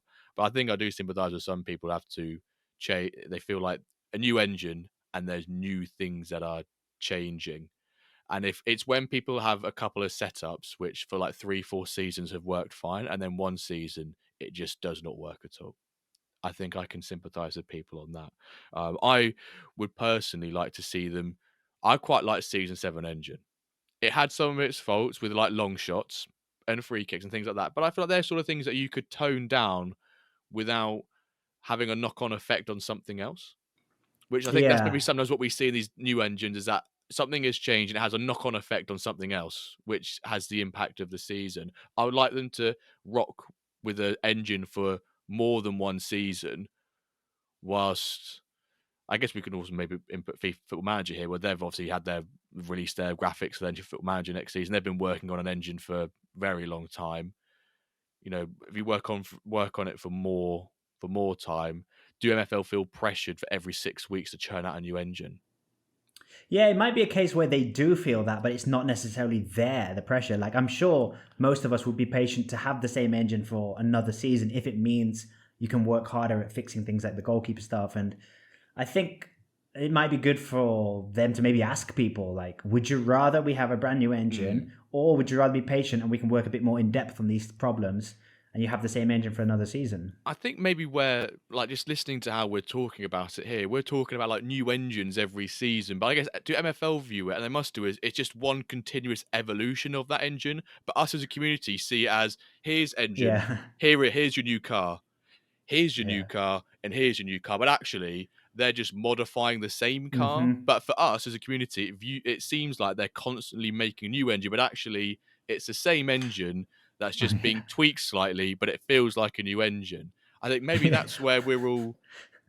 Maybe that's just We're how, getting as a community. nostalgic. Yeah, Oh, I maybe remember the season 7 engine. That was a good engine. It's but like they're but like, it's oh yeah, that was that same one. yeah, Just the tweaks. because I think it feels like a new engine because things which worked and happened previously don't happen for good or for bad, and then as a result of that, everyone goes, "This has changed quite a bit." But yeah, I think engine's always a hot topic, and you can go about this for ages. But I wanted to understand and ask you the question: do you adjust things a lot, and and so on and Yeah. so forth? But And generally, I try to be a bit. It's obviously frustrating when those things happen, but I try to be a bit like, okay, let me just imagine I had a bit of an Onana moment in goal, and it was.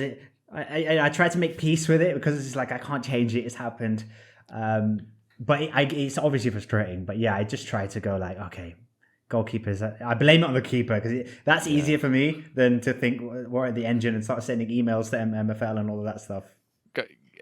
I liked what you said earlier about, when you spoke about how you got into MFL and why you liked it, about how the games were daily. You can rage over it. You wake up in the morning. For Yeah. the most part, everyone's fine, and everyone's, they've had their little overreaction or their little moment. Hopefully, the next morning they've slept on it, forgotten about it, woke up in the morning. Oh, I got some lovely progression. I've completely Hmm. forgot about yesterday's result, and then Love this game. yeah, I love this exactly Yeah. progression. Many people here, including myself, my 9 a.m.s are so much better now because of MFL Yeah. progression. And 9 a.m. used to be horrible. Get up, work, stand ups. Oh no, just quickly check it. Oh, would you look at that? I've got a double progression from one training session. But um, what I wanted to, before we come to our question from our last guest, we cannot speak to you without mentioning the MFL Doc and the terrific content that you've produced about MFL across the season 5. Um, Before we get into this, folks, for those of you who haven't checked out Amreezy's content, I'll leave all the links below. I highly recommend just all of it, but if you want to look at particular bits, go to the MFL Doc. It's a completely different style of content you will have ever witnessed on MFL, and it stands out. I don't think it's got the credit that it deserves. The viewership and the quality of the production is outstanding, and it's something different you will never watch before. So please, I'll directly link that below. We have to ask you, tell us a story about the MFL Doc. How did you come up with the idea? And I had the question: will you continue to produce this sort of content? And you've sort of said, "Yeah, we'll take a break." It's when the producers Yeah. of a new season goes, "Can we have a season 2?" And you're like, "Well, maybe." And then suddenly, like 2 years time, they go, "Oh, they're gonna reboot the season again." So yeah, tell us about It's like MFL Grand Doc, Theft how it Auto. started. Yeah. I want some suspense. Um, First of all, I did make this MFL documentary, and it didn't get a massive response. It didn't. I think it's because it's very subtle. It's like it's a joke, but it doesn't seem like a joke because I've made it really seriously. But if you know MFL, there's loads of little jokes in there. Yeah. So it's really, and I just think it's a bit too ambitious to get a quick response. It's not viral. It's not going to get loads of eyeballs on it straight away, which I get. And I think people need to understand me first as a creator and who I am and my kind of humor and that sort of stuff. And then I think it makes sense, the documentary. So I think that's why it's taken a bit of time to get going. And that's why I'm going to pause it for this season, because it's a lot of work. And Oh yeah, I bet. I can make a 30-minute video quickly about how my Sorare lineups did last weekend, and that gets like 10 times the viewers that this thing I spent hours on gets. So I'm leaving it on my channel. It's 2 seasons of MFL are covered in this documentary, so it's 2 seasons, and I want it to be like on my channel all the time. And I think I want people just to find it at their own pace. I don't want to rush it. Like, I get it, it's a bit strange, but I'm really proud of it. I'm really proud of So you the should skills be, I mate. learned. Yeah, thank you.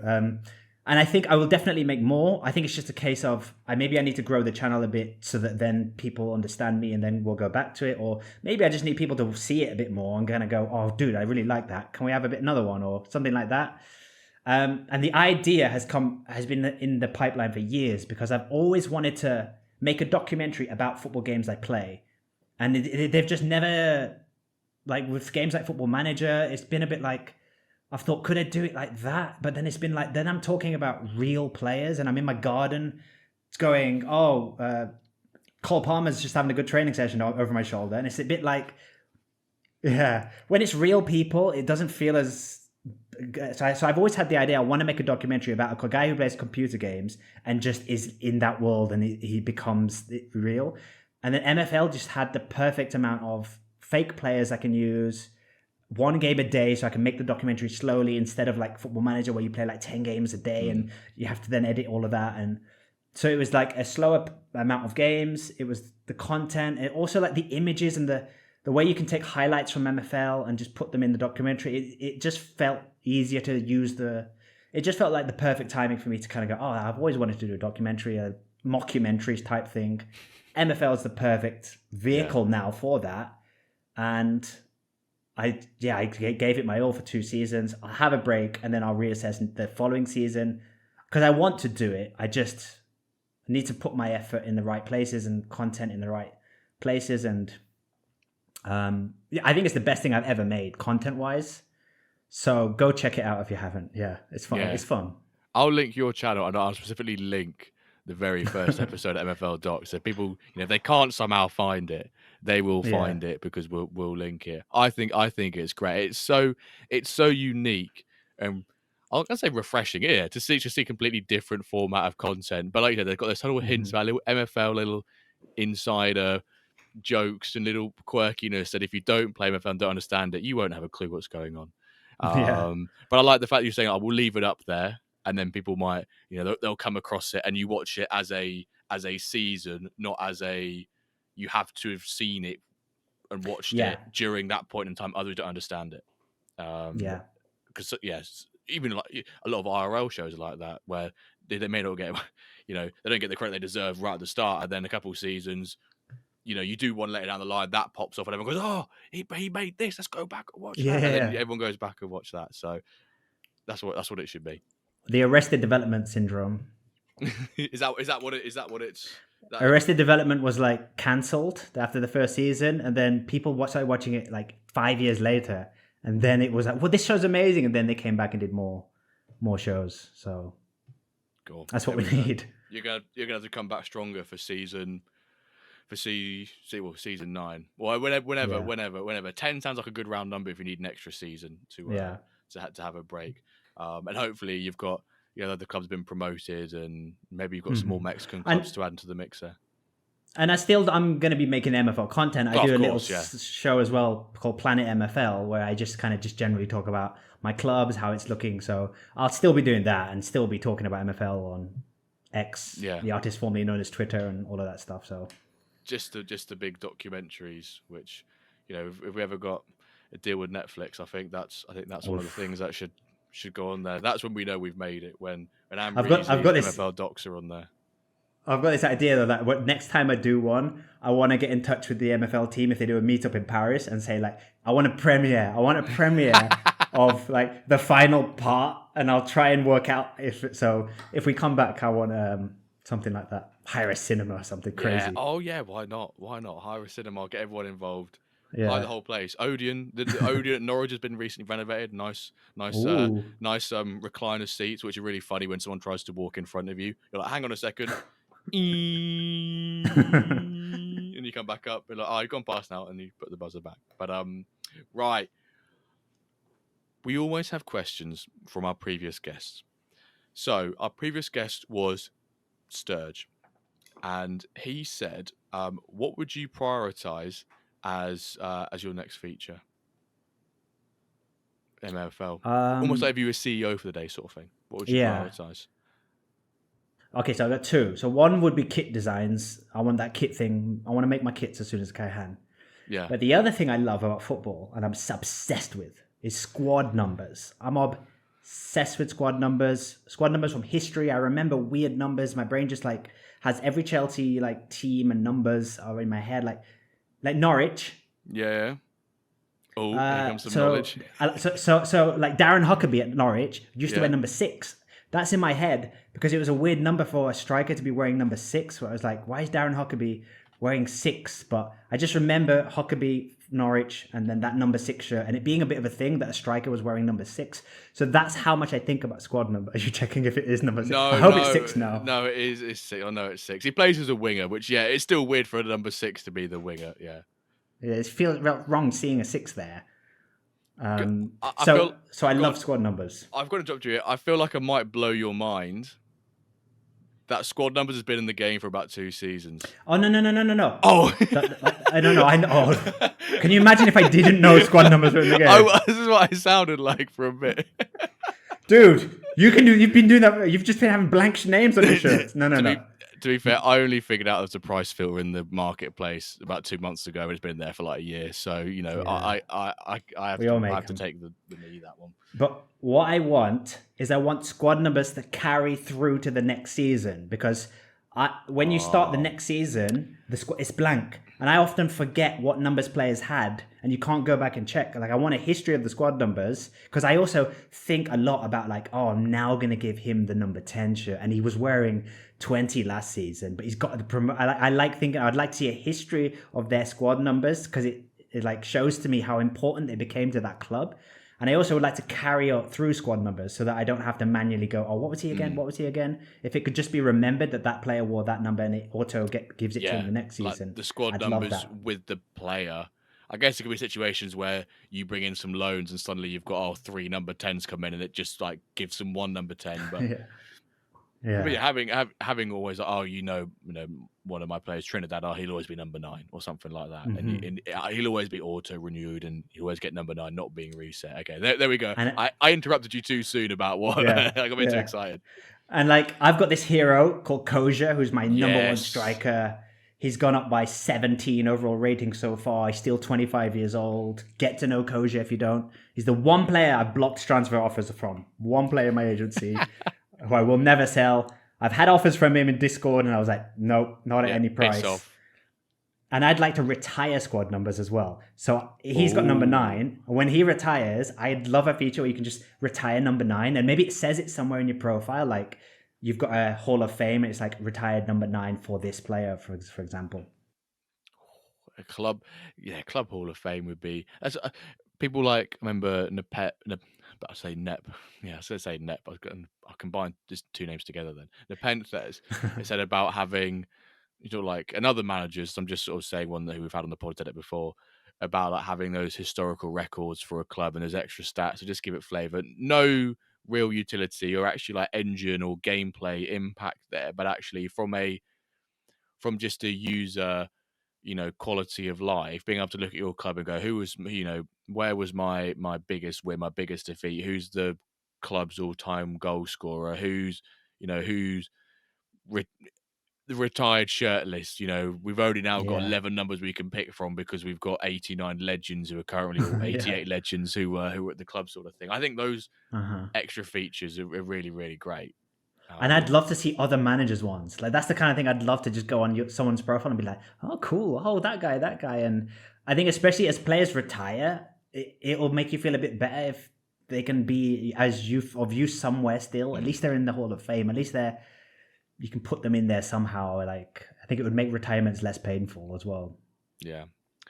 We've got a second question from Sturge. Call it a bonus question. He was quite lucky. We don't usually ask to, but he was very kind. And as he was our very first guest back in like episode 3, he says, if you were a player, Amreezy, what would your 6 stats be? And I guess before that, what would your position be as well? That helps with this too.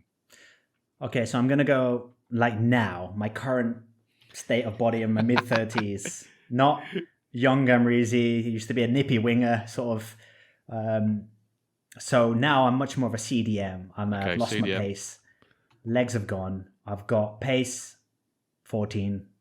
14? I've got, I've no pace. It might as well be 1 at that point. I think it's just too low. You might as well put it as 1. Let's go 20.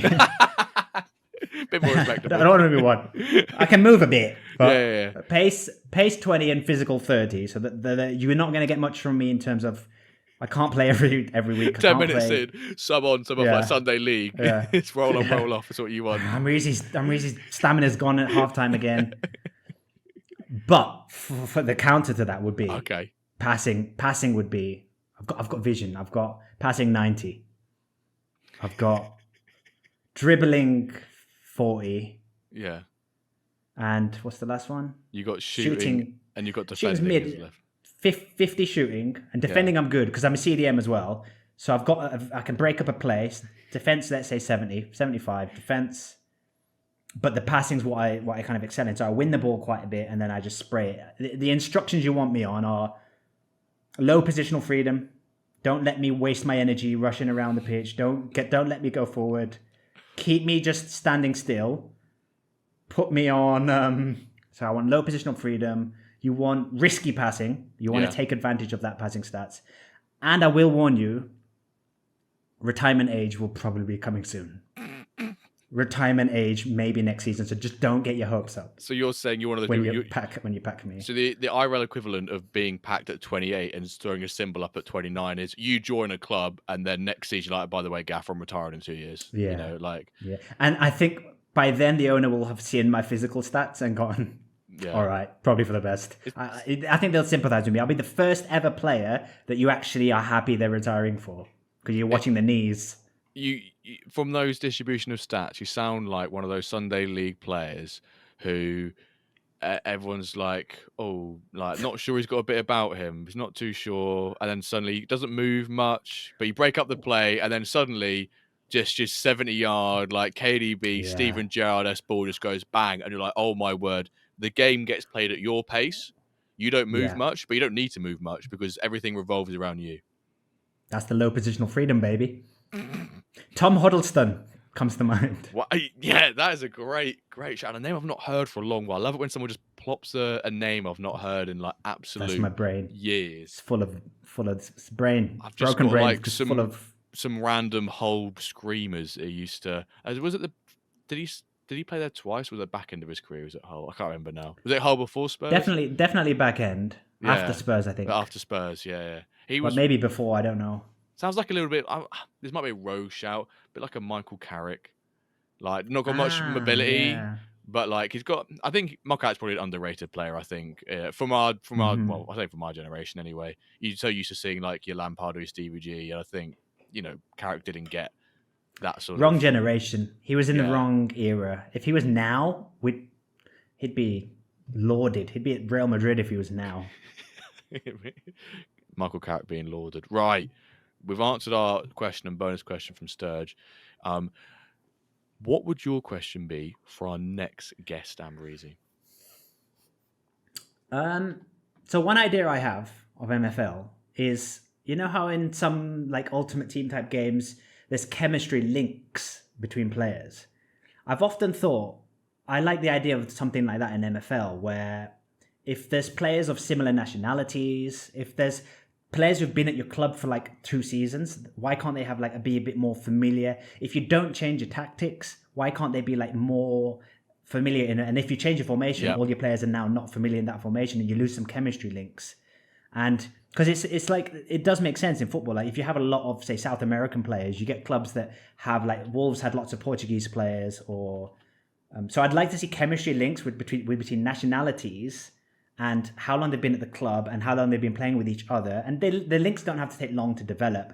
I just think it'd be nice to give you an advantage on like the first 3 games of the season. If you've stuck with some loyal guys and you've got a guy who's got a brand new set of team, he's going to be a bit rusty because that would be the case in real life. So with that, I would like MFL to have that. So with that in mind, I would say if you could only sign players from one country, and it can't be like your nationality or the where the club's located. So you're bringing in players from somewhere like Brazil or somewhere like Japan or wherever. What country would you pick and why? I love that question. And it's funny, I'm not going to answer the question because I always like to answer it with the guest and have our thoughts in there. But I know a couple of managers did buy particular nationalities on the basis that that could have been a feature, and it was always sort of like alluded to, but never actually they ever committed to. I know Shadow Champion for one bought a whole Romania Oh outfit. wow. Yeah, like I think he had a Romanian club called Regal Buch. I remember because I think I used Midjourney to create the logo for him. And he had loads of Romanian players. Obviously, it never really came to fruition. So it was like, oh, I've just got these Romanian players, which as a nation, there's not Yeah. actually that many great Romanian players in the MFL. So very, constrained to what we could pick for. But the familiarity one is something that I'd really like to see in MFL, Yeah. especially from like a formation point of view. And there's something about, I think it makes total sense as well that if a team plays 5, 6 games with each other, 4 or 5 games with each other, that they're slightly boosted in some regards Hmm. by playing like that. And I think it gets away, not that I don't think this is the way you should be playing MFL, but people who change tactics or formation every match to almost like rock, paper, scissor it. The Yeah. engine's not what it used to be, where you almost could rock, paper, scissor it. But there are clearly some formations that work well against others. But if you have a formation you run, you go, oh, I'm going to definitely switch my formation these 3 times the next 3 games.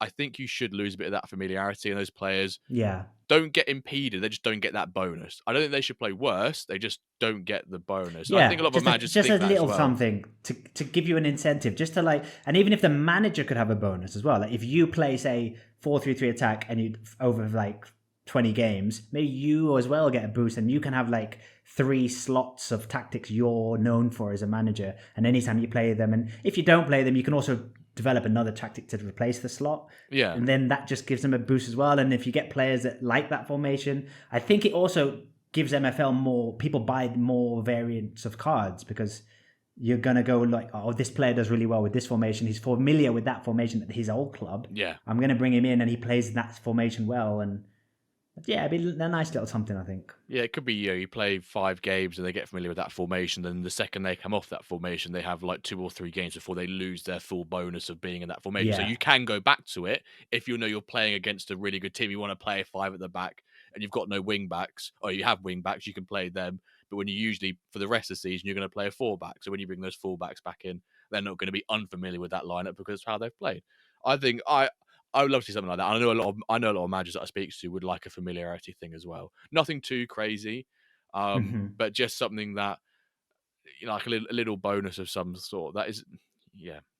Anyway, so ladies and gentlemen, usually as I'm saying those words, I'm about to reveal the hashtag, but you should already know what the hashtag is if you've got this far, because you would have heard it midway through. The hashtag, if need a reminder, is hashtag followed by the player who you think is the biggest shithouse in football, past or present. And I know there'll be a few of you, there always is, because I say this every time when someone does it, who you will now hashtag that exact sentence I've just said.